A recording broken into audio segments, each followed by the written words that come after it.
Howdy everybody, I hope that you're doing well, and I just want to first and foremost thank you all for joining the community and getting us to this milestone of 2,000 subscribers, which is such an exciting time.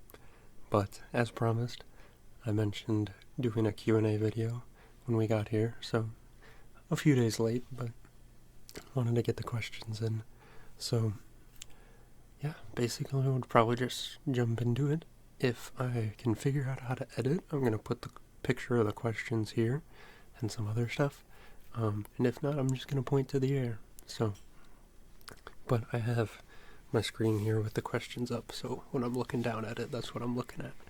But jumping right into it, start off, Greg Turtle asked, how did you discover ASMR? And I think this is an interesting story no matter who you ask when in the ASMR space.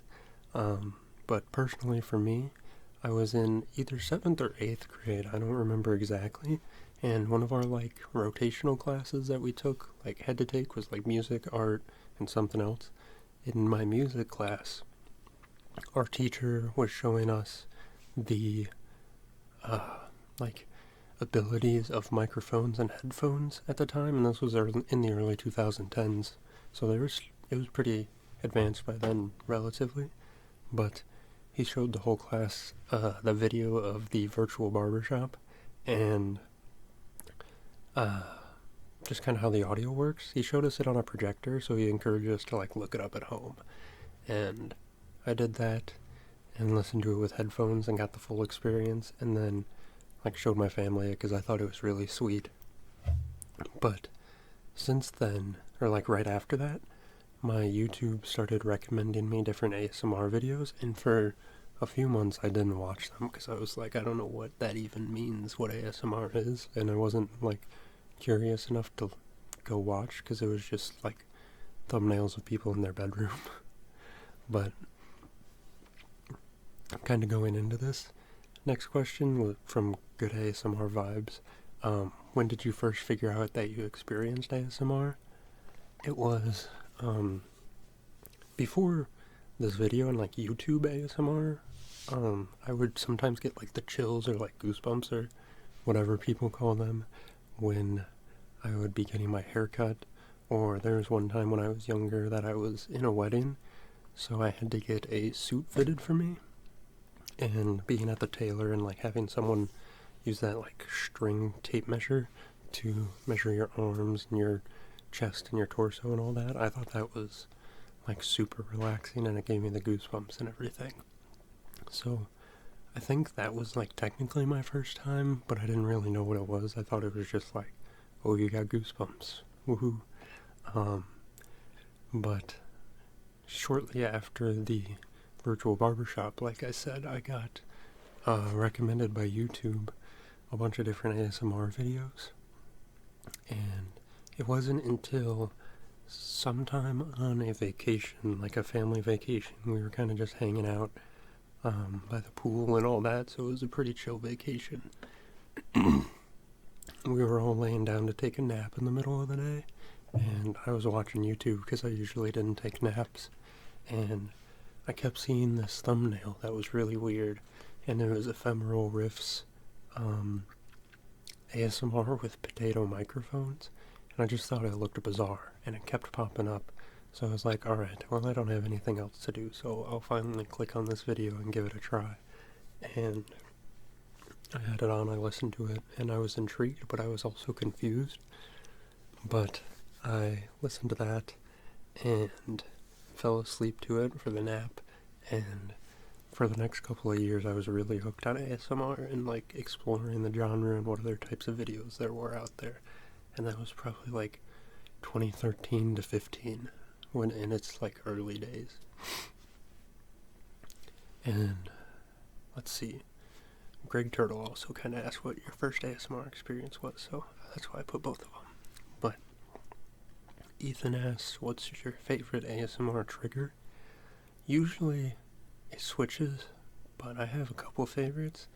It's either like lo-fi camera sounds, especially like lens adjusting, if it's got the autofocus and just like a DSLR, like grabbing it and stuff. Usually that's the best, and I like listening to those more in the background. If I'm going to be watching a video more actively, I really like the roleplay ones that kind of remakes the ASMR experience when I was younger. So a lot of like haircuts, suit fittings, and cranial nerve exams I really like, especially with anything that's like visual.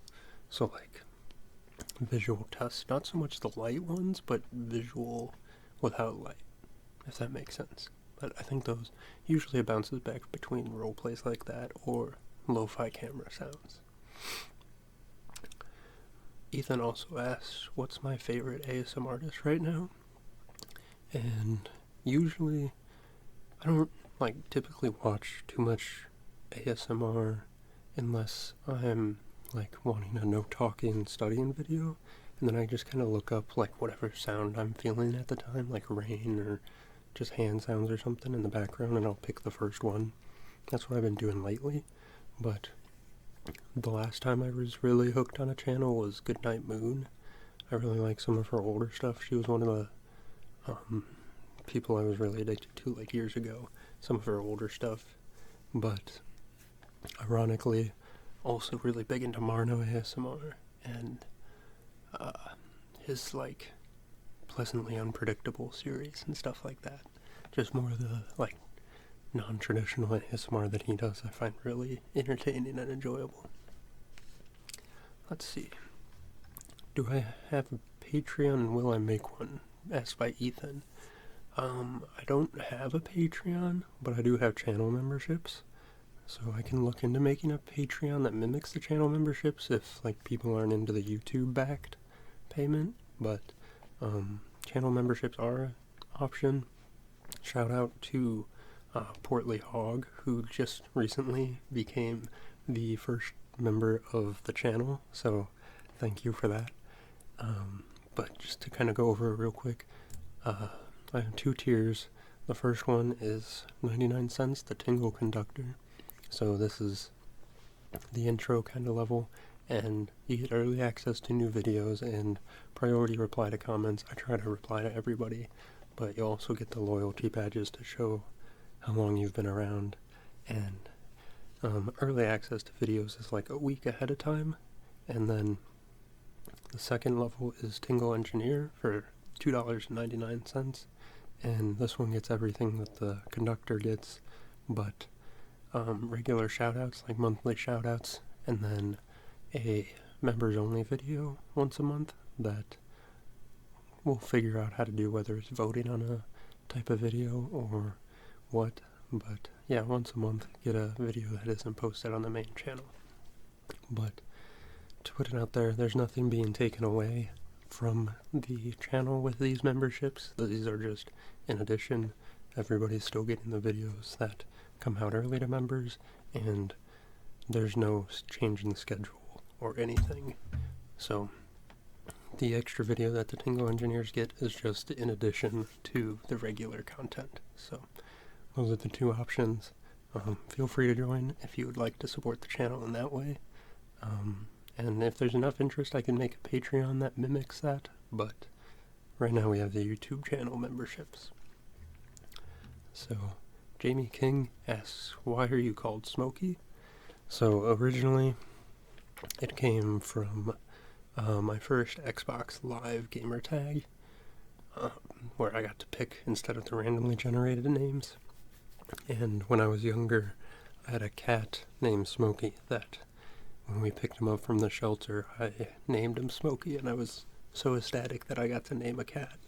So I've had variants of Smokey in my names throughout, like playing on the computer and on Xbox and all that kind of jazz.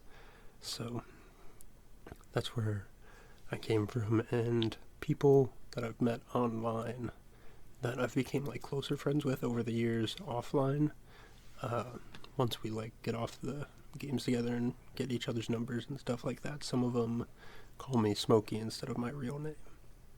So it's kind of become a nickname and stuck around. Let's see. Greg Turtle asks, are you in college right now? I'm about to be. I will be returning for my master's, but for the last couple years I have been working in industry, so technically no, not right now, not for another couple weeks, but then I'll be back at school. So, Jamie asks, what is your favorite meal to eat or cook? To cook, it's hard to choose. There's a lot of options. I usually like to make something that's got a good, effort to reward ratio is what I like to think of it as. So something that's easy to cook but also tastes really good. And I don't have too much variety. I'm a big crock pot guy with work and school and all that and meal prepping. But when I'm back home, my parents have a grill, and I love grilling because it's so much easier and it is so nice on a nice day out. So I would probably have to say grilling a burger or a steak, and especially on a nice day, having a beer while grilling and sitting outside with the family, that is peak meal cooking. And then to eat, I'd probably say a steak. A well-cooked steak and nice sides probably be my favorite meal to eat. ZS3335 asks, what are your top 5 places in the world to visit or have visited? Places I would want to visit, and these are in no particular order by any means, but I think up there would be Germany, especially at Oktoberfest. I've wanted to visit there for a long time, especially after learning German in high school. But Germany probably be number 1. The rest might not be in order. But Switzerland, I think, is also really cool. It looks beautiful there. And if you're in Europe, might as well do kind of a tour, right? But Switzerland, and then probably also Belgium, and visit some of the Trappist, Belgian breweries. Really into Belgian beer as of lately. It's just more of a chill beer, I found out, and I really like how smooth it is, and I'm really interested in the history behind Trappist breweries and Belgian beer and stuff like that. But let's see. Probably Alaska. Go up to Alaska to do some hiking and camping and stuff. Not in the winter for sure, but it looks beautiful up there as well. And then finally probably Vermont or northeastern New England, especially in the fall when the leaves are changing, and to get some real good authentic seafood. Since I'm from the Midwest, we don't have too much fresh seafood around here, so that would be really cool to try. I've never been to the coast too much, besides Florida, but that doesn't really count. Let's see, places I have visited, pretty much all national parks. I love going out west to the national parks. I'd probably say my top one is the Grand Tetons and Yellowstone area of Wyoming. That place is so beautiful, and just the sharp change at the start of the Grand Tetons is just, I just really enjoy it. There's great hiking trails and stuff around there. Yellowstone is beautiful. But close second is probably Glacier National Park up in Montana. Also for the same reasons, big nature guy, so I love all that, especially all the different animals that I can't usually see here at home. I really like the Badlands and Black Hills area of western South Dakota, so the west side of the state. Went out there a couple times. First time a few years ago was when I hiked, or the first time I hiked out there was a few years ago, and that was beautiful, going up to a fire watchtower. That was neat. It's hard to think of others. I haven't been outside of the country ever before, so that kind of limits my options. But I'd say the Grand Canyon is really cool. I've only ever been to the scenic spots. I've never hiked down in it, but I would love to. I think that would be really cool. And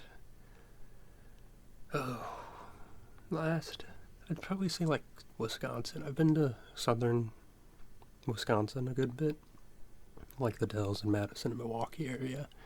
And not so much for any reason besides every time we go up there, it's just for like a relaxing family hangout or a little chill vacation where we're all just kind of hanging out and you don't really have to like think about anything anymore.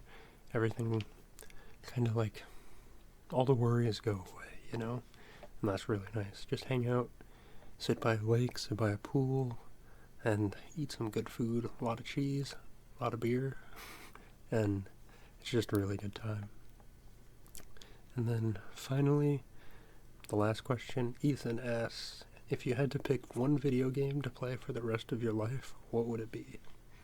And I'll say, I tried to make some prompt answers, or like little couple word answers to all these questions that I could go off of, and this one was the hardest one to try to think of an answer for, because there's so many different types of games, and usually when I play games, I go kind of bounce around from genre to genre every few months, and don't really like stick on one thing for an extended period of time, so it's hard to think of a genre itself that I would enjoy, and also a game that would last you long enough for like the rest of your life, one you wouldn't get tired of after a little while. So definitely not any like single player story games, because you beat those in a year max. But I would probably say RimWorld, which if you don't know it, it's really great. It's a colony sim management game on the computer, and that's probably my favorite game of all time, barring nostalgic games. And there's a bunch of games I love, but I think it has the most like replay value and longevity because of everything's random. You can build your own settlement in so many different ways. You can play the game in so many different ways. So it'll last me the longest, and it's one that I would enjoy playing over and over again. So if you're really into micromanaging and colony building, city building type vibes, I definitely recommend checking it out if you haven't already. They've got a few DLCs out now which heavily expand the game, but definitely not required at first. I'm not sponsored by any means, but the game is a gem. So yeah, that's it for the questions. So again, I want to say thank you all for joining the community and watching the videos, liking and subscribing and doing all the jazz that everybody tells you to do. It's a nice little number to be at, bigger than I thought it'd ever be with bouncing all around this channel for the last, 3 years, but I'm glad that being consistent on the channel with uploading has gotten us to this point and has built us a little community to hang out and enjoy together. So I look forward to seeing you all in the comments, and pretty soon seeing you all in the live streams that we'll be doing. So again, thank you, and I hope you enjoyed the video, got to learn a little bit more about me, and yeah, enjoy the content to come. Bye now.